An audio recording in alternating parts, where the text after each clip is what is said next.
Hi friends, strangers, internet. My name is Emily Hanhan. I love colorful makeup and colorful language. Today I'm here to talk about my favorite highlighters. This is also a collaboration with Lacey over at Spooky Lips and Fat Hips. This video came together because of Jaclyn Hill's newest release. I'll have a timestamp on the screen of where you can skip ahead to. Go for it if you're just here for the makeup. My whole take, though, on Jaclyn Hill, beyond her as a influencer and creator, which I already had little to no trust in her from watching her multiple Morphe releases, her Becca releases, the recalls, the shady quality, and the I'm gonna investigate it. Beyond that, beyond her as an influencer, her as a company, for me, it would probably take a decade of solid, safe releases for me to think about buying from her. I'm being a little hyperbolic there, but her first release as a company was so dangerous. It was so disrespectful to her customers. I think her as both an influencer and a company is like gaslights the fuck out of her customers, her fans. I could sit here and talk about everything that went wrong and be here for hours, but I'm not going to do that. Okay, so literally going to put your head in the sand. Her company social media deleted all presence of lipsticks on their social media. To me, that alone shows that you did not learn from the lipstick situation. You just want to push it away and pretend like nothing happened. Just delete it and everybody will forget. And the most fucked up part of it is I do think that people just forgot and they're just giving her another chance. They're talking about giving somebody another chance like they're a human and not a company. If you want to give Jaclyn Hill, the influencer, and the human another chance, okay, I guess.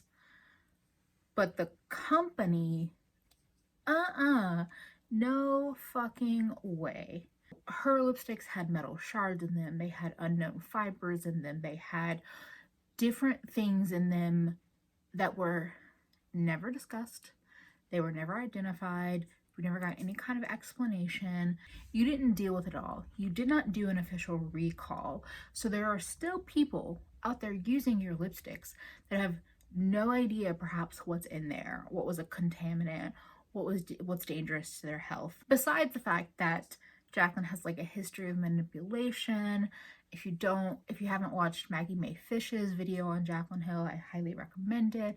Like, there's just so much about her when you deep dive that makes her, for a human being, that I would never trust and I would never want to support.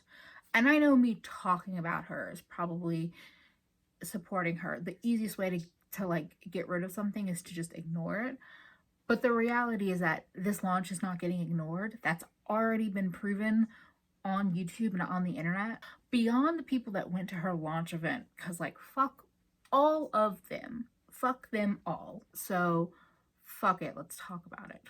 And she's not reinventing the wheel. Her loose powders you can get from Lancome. You can get glowy finishing powders from Milani, from Hourglass. The loose, super high impact powders you can get from Artist Couture. You can get loose pigments that behave very similarly to her high shine highlighters. Kylie Cosmetics, I think, has loose highlighters. Even Wet n Wild has loose highlighters. And then the palettes, they're highlighter palettes. Like, do I think the palettes are pretty? Yeah. If it was a different brand releasing it, would I have the light highlighter palette like kind of on a wish list? Probably. But it's not a different brand releasing it. It's Jaclyn Hill Cosmetics or Jaclyn Cosmetics. And it's not inventive or unique enough for me to throw away my safety to buy it. These are highlighters. There are millions of highlighting options out there. And also, guess what? Those palettes, most likely you're not going to use all 4 colors. Just gonna say, for $50, no thanks. So generally it comes down to, I think Jaclyn Hill is a manipulative human being that's here for money and herself, and will release whatever it takes to make money, and does not give a fuck about her fans unless they are making her money. Yeah, that's basically it. Now, onto the highlighters. So I have a basket full of highlighters. And when Lacey and I started talking about this, I was like, oh, do you want to do a top 10 or whatever? And she's like, no, let's just go with it. Like, do however many you want. So this is not my full highlight collection, but it is quite a few of them. I think I'm going to start with like my entryway to highlighters slash kind of my runners up in my favorites list. I would say the very first palette that got me really into highlighters was the Anastasia Beverly Hills Moonchild palette. So since buying it, I have depotted the palette. In this palette that I'm about to hold up, I have shadows from Moonchild and the Aurora Glow Kits over here. The main 2 I really wanted to touch on that got me so into highlight, and especially colorful highlighters, are the 2 that I've hit pan on. This is Green Heart. No, this is Lucky Clover and Pink Heart. These were like the love of my life. I also enjoyed Blue Ice, but Pink Heart and Lucky Clover just really did something for me. And I also wanted to give a quick shout out to the Pixi Glowy Powder London Lustre. It was a Aspyn Ovard collaboration. I don't even remember how I discovered this one, but it's very yellow, white, gold. I feel like I should pull this out and try to use this again. There's a little bit of dip in it. You might be able to see. I don't like the packaging, but I will say this was a favorite at one point in time. And the Milani Strobelight in 01.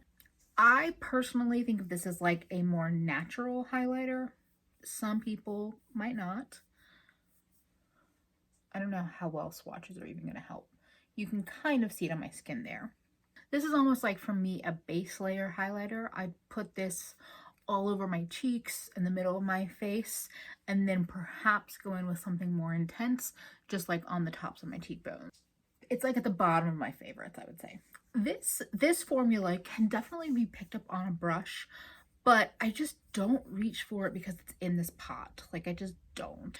So another one of my like beginner style highlighters that I loved is Flexitarian from Colourpop. Like, look at that shine. I don't reach for it, but it is very, very shiny. I feel like it's also one of those things that you could probably sheer out and then do a more intense, like, concentrated placement and a sheer, placement elsewhere. I don't reach for these single style of cream products, but for the price, I think this is a wonderful place to start.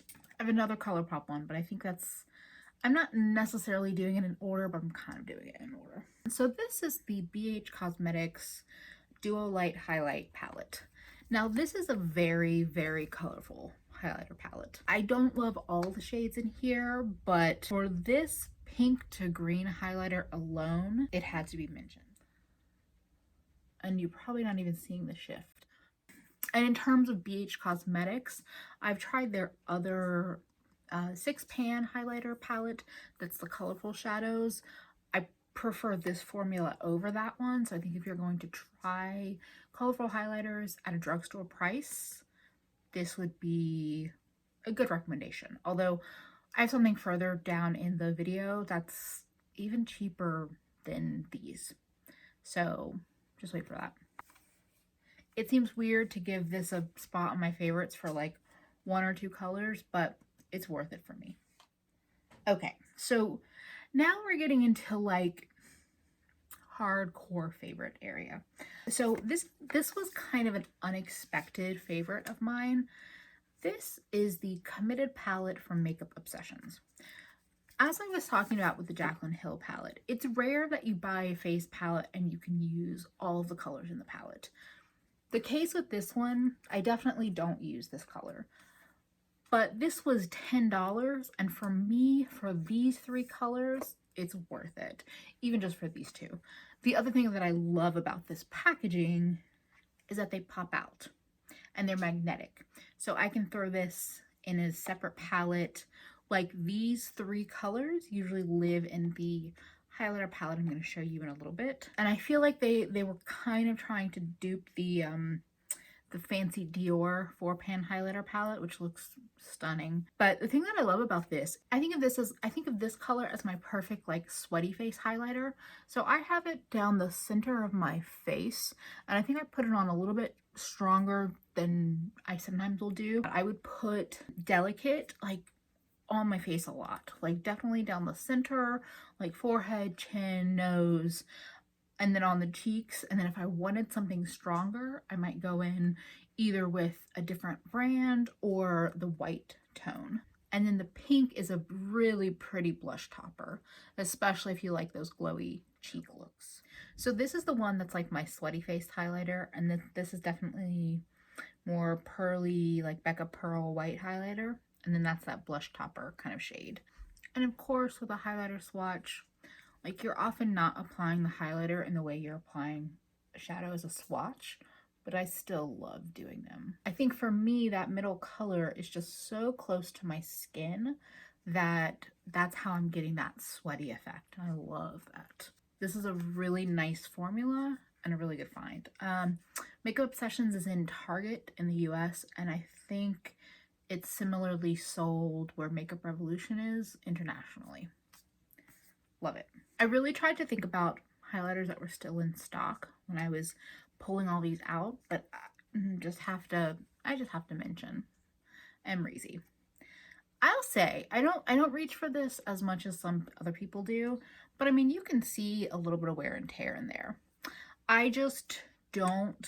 I'm not like a normal highlighter kind of person, and if I'm going for highlighter and it's not like a green like I'm wearing today, I'll go for something more pinky or like champagne pearl. But I got this right around when they restocked it last, which I think has been about a year ago now. And I was a little nervous. I think I bought it straight from the ABH site. It was $38. I was like, that's really freaking expensive. But it's just a beautiful formula. It sometimes veers slightly too dark or too gold for me. And in a swatch, I don't love the way it looks. But of all the like golden toned highlighters, this is the one that I can wear. And I do like it because it's gold in that warm kind of rosy coppery gold and not like a yellow gold, because that's not my fave. Like that's why I don't reach for the Pixi highlighter that much anymore. So I'm happy I have it, and it is a beautiful formula, and I will forever say, ABH, why aren't you coming out with more colors in this formula? What the fuck are you doing? This one's a little bit dangerous to pick up because it's really, I should trash it, but I'm going to show you how beat up the package is just so you can see. So this is Ofra Pillow Talk. This is one of their minis. I broke it, repressed it, hit pan on it, and then just recently dropped it and it shattered again. I just didn't have the heart to deal with repressing it, so it's just been living in my drawer, sad. And this is also a very powdery, like, to me it's a thin formula that feels powdery, whereas some of these other formulas feel a little thicker on the fingers. It doesn't even look that nice in my swatch, but this is Icy Pink Dreams for me on my face. This is where it's at. It's a really pretty, really light highlighter, like a highlighter for highlighter lovers. So this is, yeah, this is a new favorite, and I've talked about it a couple of times. This is the Colourpop and Disney collection Horse and Carriage highlighter. This is what I'm talking about when I say champagne kind of pearly colors. This is both icy and warm in a way that I feel like you just don't always see. So it's on my knuckles because I feel like you can really see, like, how fucking pretty is that? Honestly, looking at my collection right now, this might be top 3. Yeah, I think it's the top 3.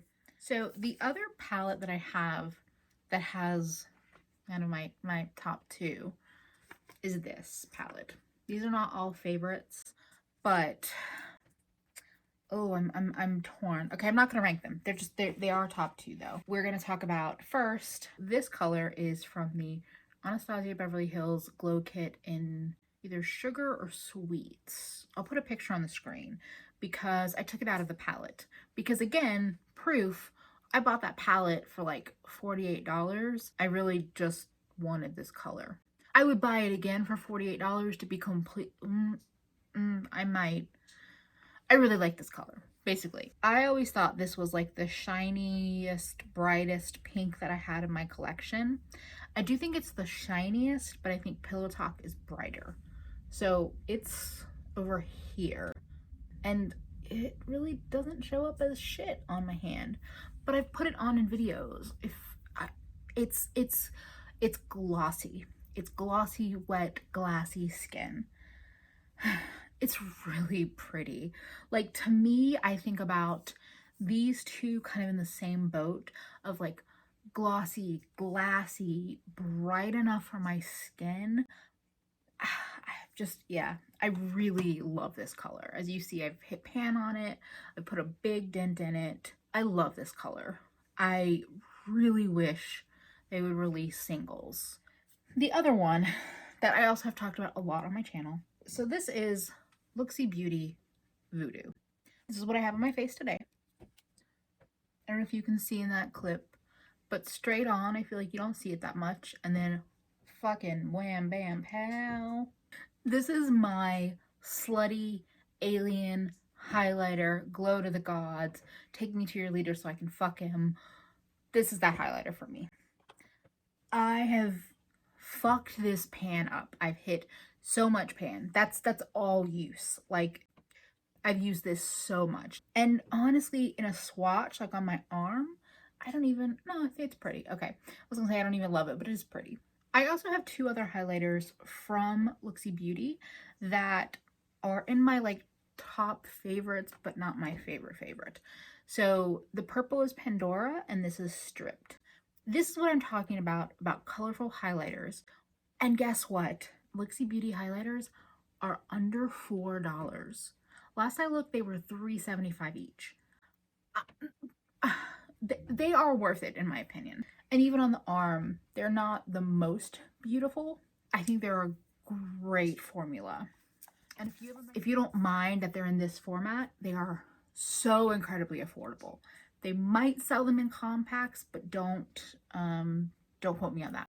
They are just so beautiful. Fuck me up, Voodoo. The green shift, the fact that it kind of, it's not a full transparent base, but it's pretty transparent. So to me, straight on, like, it's not so weird. I love weird, so I say that with love. But like, and then it's in fucking tense. I think that's okay, I'm gonna give one kind of special mention. If you're ever looking at like the Fenty Diamond Bomb kind of highlighter, like really glittery highlighters, don't be afraid to look in your eyeshadow collection.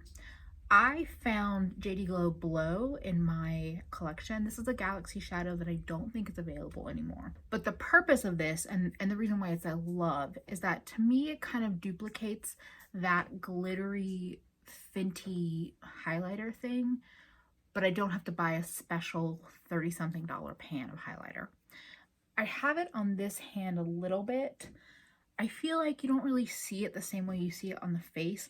Basically, I'll put down a setting spray and then just tap it on with my finger. And to me, it's like the perfect glittery highlighter top coat. So it's hard to really recommend that one because you can't get it on their site. But just keep an eye out in your collection. I feel like any of these glittery, flaky, kind of translucent base shadows that are coming out from a lot of indie brands, I think you could do that same kind of effect. So I guess that's more of a tip than a favorite, but I want to just mention at the end in case anybody's still watching and loves glitter.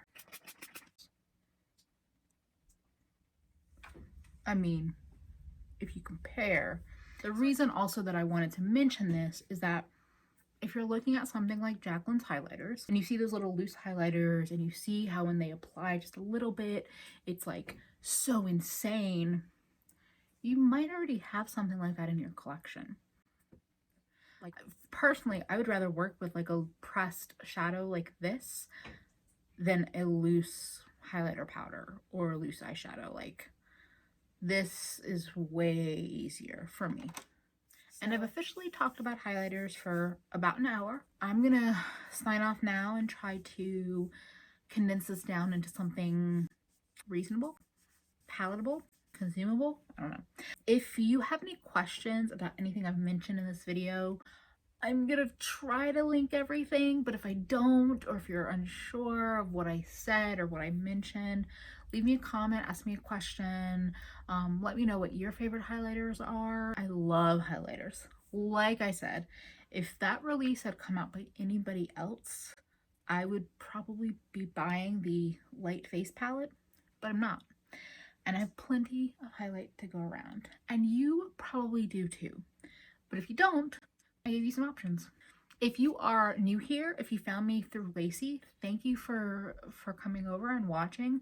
If you enjoyed this video, I'd love for you to give it a thumbs up and to subscribe. I appreciate everybody that is subscribing and following me along for this YouTube journey thing that I'm still getting used to.